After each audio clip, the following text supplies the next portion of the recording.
Ryan Reynolds here from Mint Mobile with a message for everyone paying big wireless way too much. Please, for the love of everything good in this world, stop. With Mint, you can get premium wireless for just $15 a month. Of course, if you enjoy overpaying, no judgments, but that's weird. Okay, one judgment. Anyway, give it a try at mintmobile.com/switch. Upfront payment of $45 for 3-month plan, equivalent to $15 per month required. Intro rate first 3 months only, then full price plan options available. Taxes and fees extra. See full terms at mintmobile.com.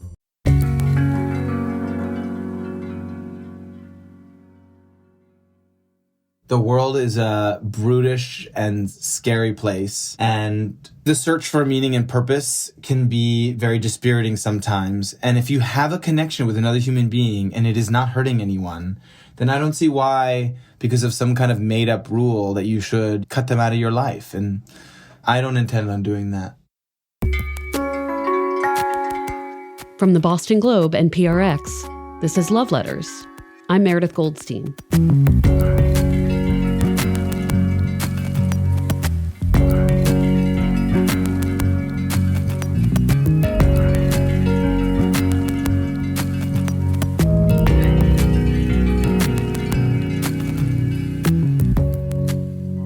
Well, it's our final episode of Season 6, the last chapter in our series of stories about rules in love and relationships and the people who break them.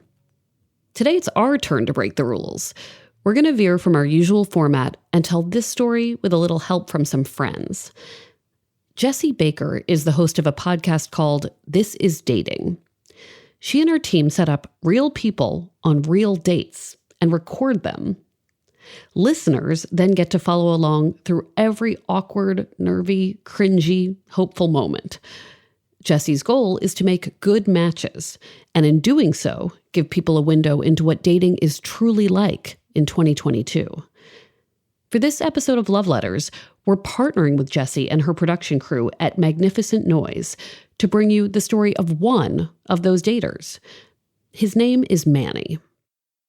My name is Manny Akutiel. I'm 32 years old. I live in the greatest city in America, San Francisco. And I have an amazing life here. I own and operate my own small business, brick and mortar. It's called Manny's. And it is a civic and community space that hosts programming around politics, social justice, and civic life, also with arts and culture. I come from the world of campaigns and politics. I was on the Obama campaign and the Clinton campaign, and I worked in the same-sex marriage and immigration reform movements. We'll return to Manny's backstory a bit later. First, let's hear briefly from Jessie Baker and producer Huete Gatana from This Is Dating on how they found Manny, why they chose him for their show, and of course, about the date they set him up on. It was with a guy named Aziz. Why did we choose Manny? The best setups are often a friend of a friend or a cousin of a friend or, a colleague of a colleague, something, Exactly. And I remember calling Manny and we had 30 minutes for a screening call. And I fell in love at minute 2 because he was just so charming and was so easily able to express where he was at and what he wanted. And as he proved at the very beginning of the date, he was up for anything. We started the date, we gave them an improv situation, and that's how we introduced the two of them. And they both immediately played along, got into it. And then when we were done, they asked for another one. And Manny did not know that Aziz actually does improv for a living. So we set that up to make Aziz look good, but Manny really shined. Right? So we thought to kind of break the ice and to give you two a chance to kind of rewrite how you met. We're going to start with a little bit of improv. Okay. Okay, good. No one's running away.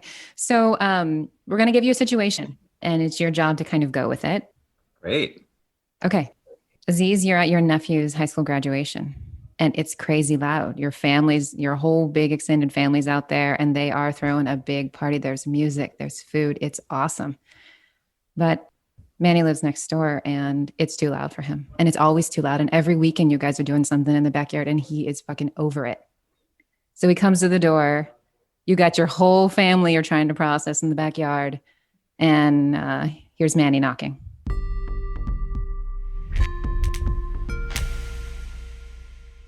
Knock, knock, knock. Hi. How can I help you? I'm so sorry to do this. I know that we keep talking about this, but it's just so loud back there, and I don't want to be that guy that's like making your life so difficult by saying how loud it is. Then But don't be that guy. Come in here and join us. Jeremy just graduated. We're so proud of him. I want to, but my pet parrot is having a migraine, and I really feel bad for it, and I don't want it to die. Oh my And so God. as much as I want to celebrate with Jeremy, I have to take care of my parrot. I'm so sorry. What is your parrot's name? Lucy?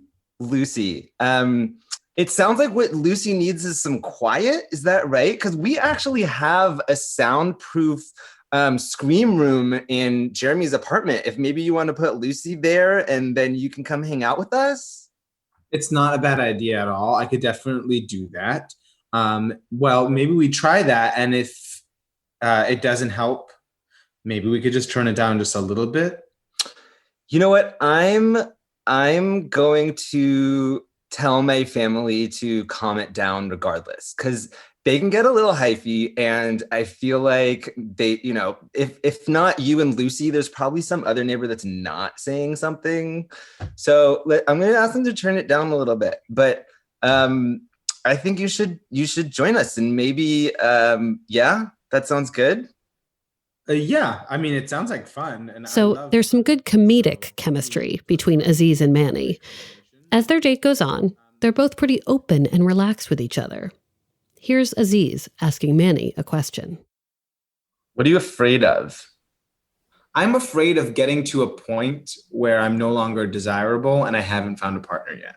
And I think in our community, that is like a real thing. And it's everyone loves you, but like then you're like, everyone loves you in the gay community and you get attention and then you stop because you've passed the gay death. And I guess that's probably not something I would want someone to know, because you want to be confident. You want to be like, yeah, I don't, whatever. But the truth is that there is anxiety in me and a lot of my friends who are still single and gay, that like, if you do start becoming less desirable in the way you look in the gay community, it is much harder to find partnership. Yeah.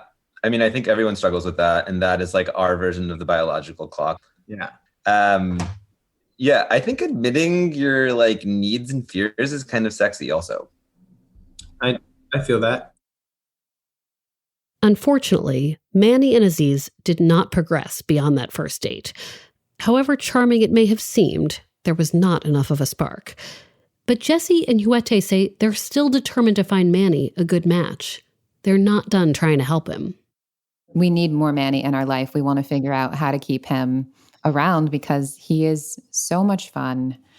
And even though Manny's date didn't end in a yes, it landed in a date number 2 with us. I'm not his type. Neither am I.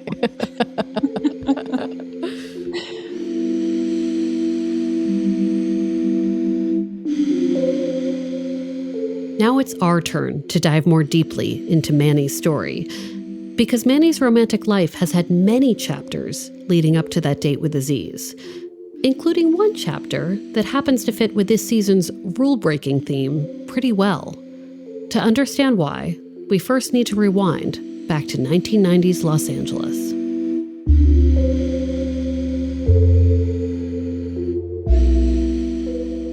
I grew up in a modern Orthodox Jewish family, but my mother was the main breadwinner of the family. She was a bankruptcy lawyer. My father is a helicopter mechanic from Afghanistan. And they married when they were in their late 30s, had me in their early 40s. So they were a little bit older than the typical religious Jewish parents.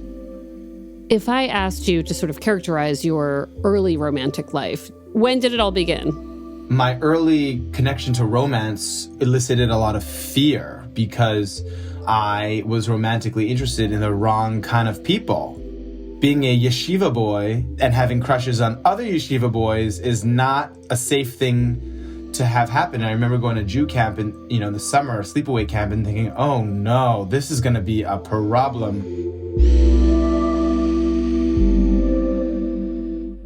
the first group of years that I started having feelings towards other men, I tried to stop those feelings, change those feelings, pray them away, hope that they might go away. And so my connection to my early sexuality was dangerous and scary for me. It wasn't really until I left Los Angeles and came out of the closet and went to college on the East Coast that I started really creating a new relationship with my sexuality, my feelings, and my early romances. After high school, Manny enrolls at Williams College, a small liberal arts school in Western Massachusetts. He finds the dating pool there very limited. While visiting a friend at another college, he has an early, brief romance. He was a cross-country runner, and we had a very romantic set of, first meetups. And it was in the early days of Facebook where you just were able to start sending messages. So we would send these long, romantic love messages to each other over Facebook. We thought we were so cool. Manny is pretty politically active on campus at Williams. He's co-president of the student body. Literally, the morning after graduation in 2011, he starts work as a summer intern in the Obama White House. And then, in late summer, Manny leaves on a trip that will change his life. He wins a coveted international fellowship from the Thomas J. Watson Foundation. This gives him the opportunity to study LGBT rights movements in 6 countries over the course of the next year. You have to be alone for all 12 months. You can't come back home at all. You can't go to any country you've ever been to. So it's a year of discomfort, which is supposed to both facilitate transformation and also try to create a cohort of more active participants in the world community, really trying to kind of branch Americans out to see the rest of the world. The idea of the fellowship is you don't stay in any one place for too long. Time doesn't allow you to get settled anywhere. Manny starts out in England, then spends 3 months in India. He helps organize a pride parade in Bangalore. Next, he lands in Australia, which is in the middle of a years-long debate over legalizing same-sex marriage. Pretty soon after Manny gets there, something big happens. I organized my trip so that I'd be in each of these countries around Pride time. And so I was there for Melbourne Pride. I had seen a poster somewhere that they were looking for volunteers. They gave us ribbons to sell to random people to basically for charity, to help support the Pride organization. And I saw this young man sitting under a tree in this park alone reading a book. And I walked right up to him and I didn't introduce myself. I just said, "Hey, what are you reading?" And he looked up at me and said, "Nietzsche." And he showed me the book. And I said, "Well, I need you to help me sell these ribbons." I can be persuasive, and I didn't really give him much of a choice. And to his credit, he closed the book and stood up, and he basically kept me company while I walked around to random people and sold ribbons to them. And that's how I met Dale.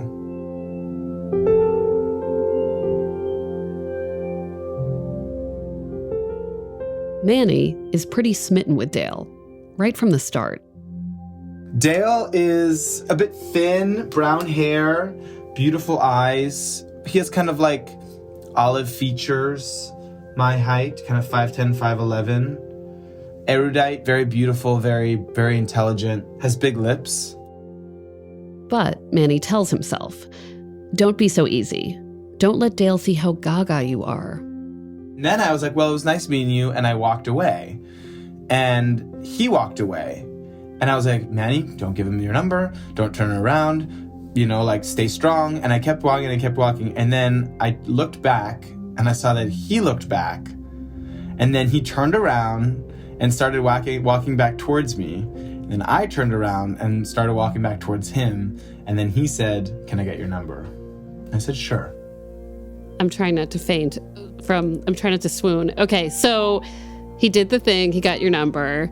And at this point, how much time do you have left? Like how soon into Just the beginning. So you had time? I had time, but I didn't tell him when I was going to leave. I kept it a secret.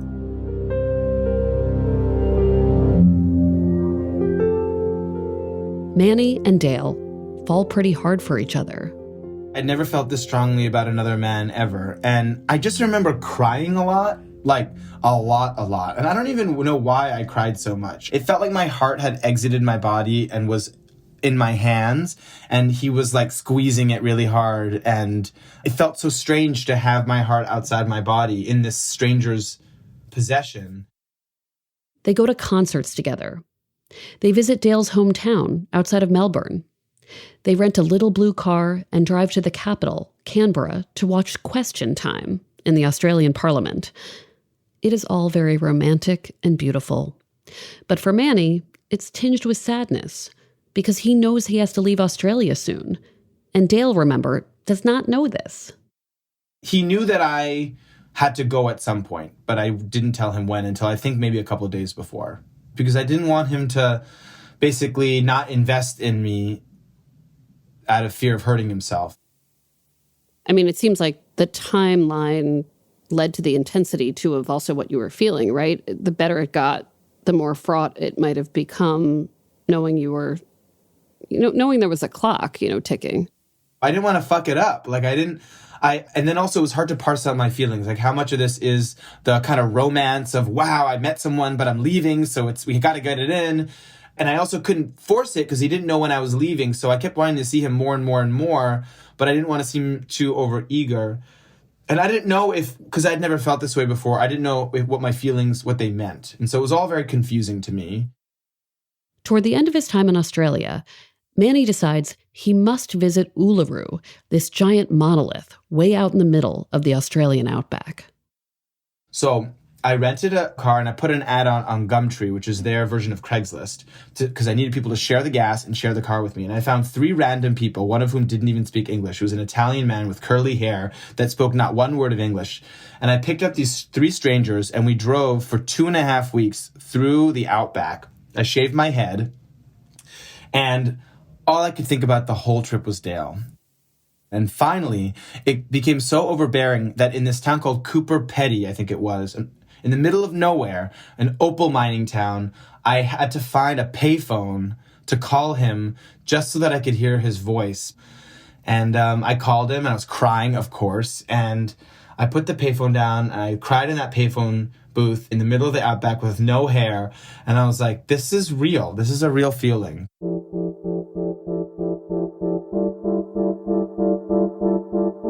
It's a real feeling, but Manny has to continue his fellowship.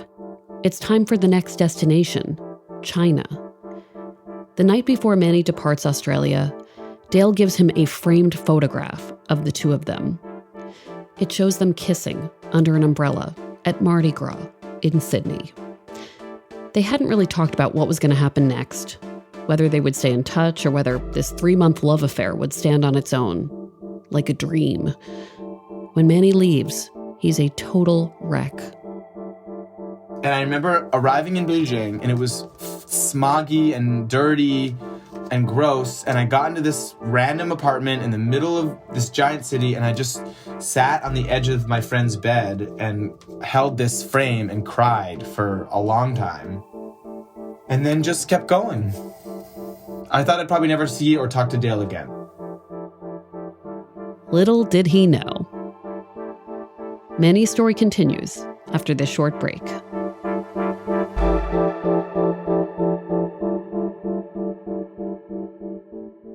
Here at Life Kit, NPR's self-help podcast, we love the idea of helping you make meaningful lifestyle changes. Our policy, don't be too punishing on yourself or too grand in your goals, which is why we've got shows on how to help you make little nudges to your behavior and create habits that stick. Join Life Kit to get the tools you need. Listen to the Life Kit podcast from NPR. Okay, we're back. Manny told me that he's been carrying a portable speaker around with him ever since he was in high school. It gives his days a soundtrack, he says, because he wants his life to have a cinematic quality. So picture the scene of Manny flying away from Australia, away from Dale, with no plan about what happens to their relationship, no real conversation about what comes next. That was 11 years ago. You know, a lot's happened in 11 years.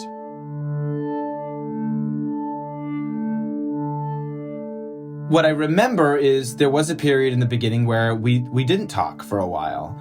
And the tools of technology made it easier and easier for us to, check in, communicate, see how things were going. And I think where it kind of settled in the beginning was we both became places of support and security for each other when we needed them. Like when I was going through something, either a bad breakup or a job transition, or when I moved to San Francisco for the first time, I would check in with Dale and ask his advice. We had this familiarity with each other that while we were not romantic, that familiarity it continued, where I just feel like he knew me. He knew what I was about. He saw a version of me in Australia, a vulnerable version of me that not a lot of people have seen. And whenever he was going through stuff, he would reach out to me. And so we just became pen pals, basically. This correspondence between Manny and Dale, it becomes regular, like super regular, every day regular. And this raises the relationship rule that Manny is kind of sort of breaking. The one that says you'll never get over an ex without making a clean break, without putting some distance between that life and your new life. Talking every day, that's not exactly putting distance anywhere. Now, technically, you could argue that Dale isn't Manny's ex, because it's not like they had some big breakup. But as time goes on, it becomes clear that their lives will remain on separate tracks. Dale in Australia, Manny in San Francisco. Being together isn't really an option. I'm not moving to Australia. I work in American politics. I'm on the board of our public transit system. I own a brick and mortar business. Honey, I'm here. I'm staying in this country. This is my career. One day, 5 or 6 years ago, Manny gets a cockamamie idea. His words. He'll fly to Australia the next day and just show up on Dale's doorstep to surprise him. Both of them are starting to date other people at this time. And that wasn't the point. I wasn't going to Australia to get back together with Dale. It just, for some reason, I was like, I need to do this. Let's just do this. I'm tired of waiting. I want to see Dale. Manny conspires with a mutual friend in Melbourne to make sure Dale will be at home when Manny gets there. Dale opens the door. He sees Manny before him and gets emotional. The first thing he said was, no one has ever done something this grand for me before. Dale grew up in tough circumstances financially, familially, in not the greatest part of Australia. He had a tough upbringing, and he was able to pull himself up. He got a degree, got a law degree and a philosophy degree, and now is a lawyer, and he's able to really change his circumstances. And I think just to have someone do quite that much, just to see him, was a bit overwhelming for him in a positive way. But I'm sure it was confusing too, right? Because you show up and regardless of your intentions, you're looking at this person who has metaphorically held your heart in his hands. So how do you experience that, but keep him in a certain column in your life? Yeah, it was confusing. And honestly, it wasn't even the best trip ever because he was like, I'm so glad you're here and I'm kind of dating someone. And I'm like, that's okay. I'm also kind of dating someone. We don't need to do anything. I'm not here with any assumptions. But we ended up making time for each other. We had a bunch of meals, and then we ended up going on a road trip down the Great Ocean Road, which is beautiful, and stayed in the cabin. And it was kind of awkward because we wanted to be romantic, but also felt, and this has kind of been our thing over the last 11 years, is the timing has never been right. It's just never worked. A couple years after that, he did come to San Francisco, and it also was the wrong timing. He had just started dating this other guy. And so it's almost like fate has laughed at us. Like it gets a chuckle out of us every time. So there was an awkwardness about it, but there was also a sweetness, and I'm really glad I did it. Part of it also is I want to be the kind of person that does that because it's so easy to turn your blinders on and your heart off and to just get tunnel vision into whatever it is you're supposed to be doing that day, that month, whatever your professional goals are. I never want to lose that. One of Manny's relationships at home is a pretty serious one. He falls in love with a ballet dancer. They're together for 3.5 years. I traveled all over the world with him on tour with his company and basically became part of the company in a way. It was a very romantic, very tumultuous, very stormy love. A lot of ups, a lot of downs, a lot of, fights in the streets of Paris and breakups and crying. And I don't regret it. We broke up many times. I finally ended it because I felt like the kind of person that I wanted to be, I couldn't become with him as my partner. Talking to Dale about all of this is complicated. On one hand, Manny relies on Dale for love and support, but he also doesn't want to hurt Dale. There's a balance between cluing him into my life and also exposing him to pain by getting him into the inner workings of my own romance and love and relationship.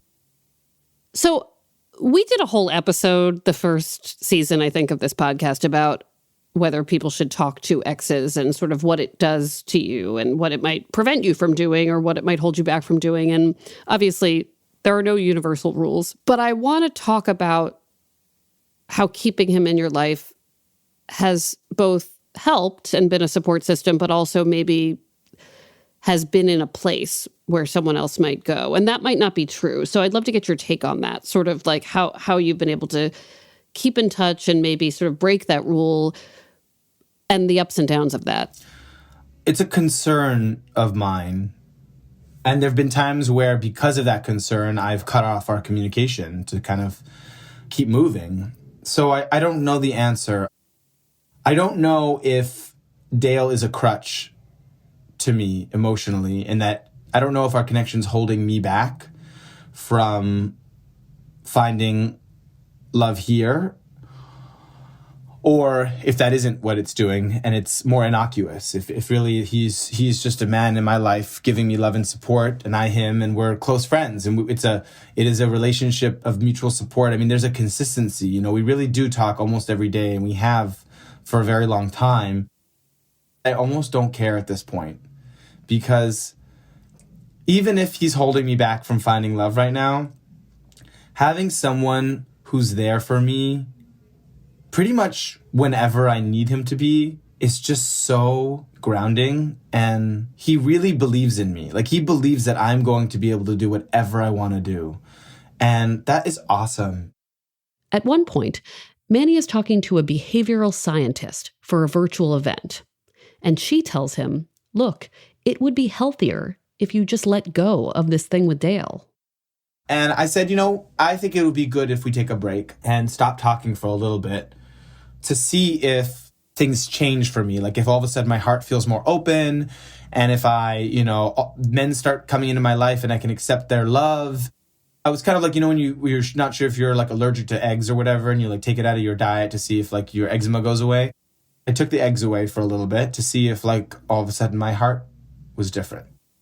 And what we realized was like there are certain things that we were doing that were unhealthy in our conversations, and certain words we were using and things we were saying and, that kind of thing that were veering into the wrong way to have that connection, and that there needed to be some kind of boundaries, emotional boundaries between us, but that the connection itself was not causing a lot of harm. one ground rule they come up with: how about let's not call each other when we're drunk? For instance, let's say I was feeling lonely because of something that didn't have to do with him. And I thought, well, I know what'll make me feel not lonely. It'll be to call Dale and get him to say that he wants to be with me. Well, that's not really fair, because Dale's in a relationship right now with a man who loves him. And me getting a dose of Dale to feel less lonely is not necessarily fair to his life. And so really being conscious of those moments and not taking advantage of our connection in that way. Manny says that when he's with his close friends, they can tell when Dale calls, because Manny's body language changes noticeably. But outside of that group, Manny says, he doesn't talk much about Dale. He keeps it private. If someone does ask about him, Manny will say, Dale's probably the guy I'll marry someday. It's hard to tell if he's joking.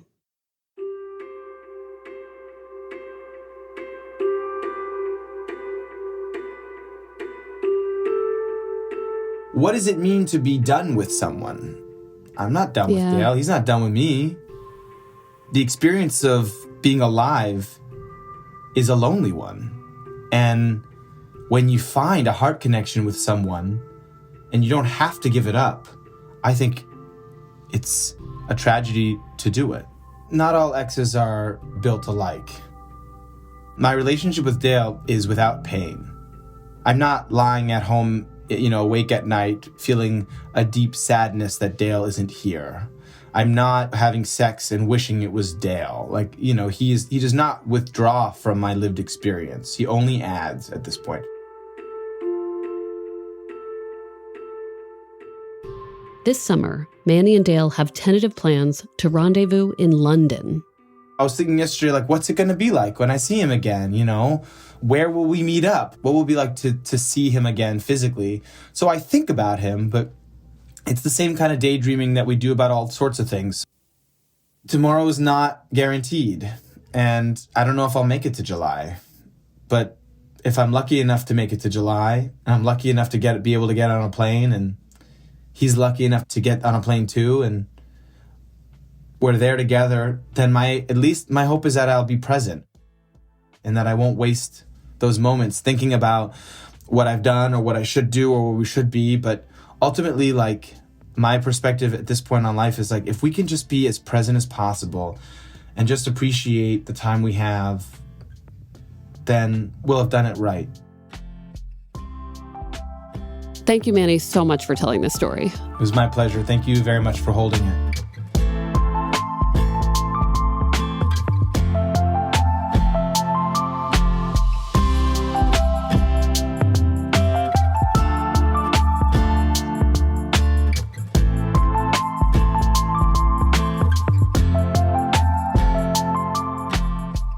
Love Letters is a production of the Boston Globe and PRX.